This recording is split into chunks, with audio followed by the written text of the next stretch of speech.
Have you ever wondered about the profound depths of prophecy contained in the Gospel of Mark, specifically in the passage of Mark 13:1-13? What if we told you that these verses hold keys to understanding the future, the end times, and the eventual return of Christ? The 13th chapter of Mark opens with a scene at the Jerusalem temple. As they depart, one of the disciples remarks on the grandeur of the temple buildings. However, Jesus responds not with admiration, but a prophecy of destruction. He says, "Do you see all these great buildings? Not one stone here will be left on another. Every one will be thrown down." This is a prediction of the fall of Jerusalem, which took place in the year 70 AD, a significant event in Jewish history. Jesus then begins to sit on the Mount of Olives opposite the temple. When Peter, James, John, and Andrew ask him privately, "Tell us, when will these things happen? And what will be the sign that they are all about to be fulfilled?" Jesus begins his discourse. He starts by warning them of false prophets, saying, "Watch out that no one deceives you. Many will come in my name, claiming I am he, and will deceive many." He cautions them about the rise of false messiahs and false teachers who would lead many astray.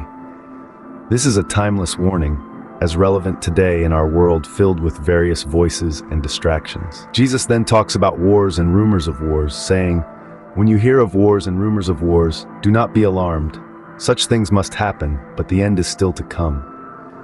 He speaks of a turbulent world, but reminds his disciples not to be alarmed, as these are but the beginnings of birth pains.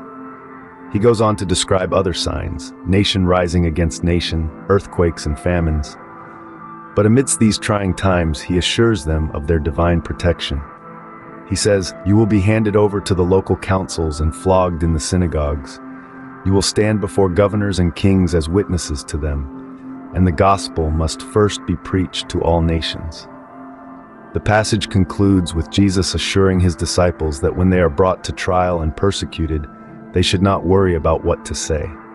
He promises, "Just say whatever is given you at the time, for it is not you speaking, but the Holy Spirit." Mark 13:1-13 thus is a powerful prophecy about trials, tribulations, and divine protection. It serves as a reminder of the inevitable challenges we face in life, but also of the assurance that God is always with us. This passage underscores the themes of vigilance, endurance, and divine guidance, and calls us to stand firm in faith amidst the adversities of life. So, in our exploration of Mark 13:1-13, we've dissected a prophecy, examined its historical and spiritual implications, and drawn contemporary relevance. We've uncovered the importance of discernment in a world full of distractions, the inevitability of trials and tribulations, and the assurance of divine guidance. This journey through Mark 13:1-13 allows us to better comprehend its prophetic insights and provides us with practical applications for spiritual growth.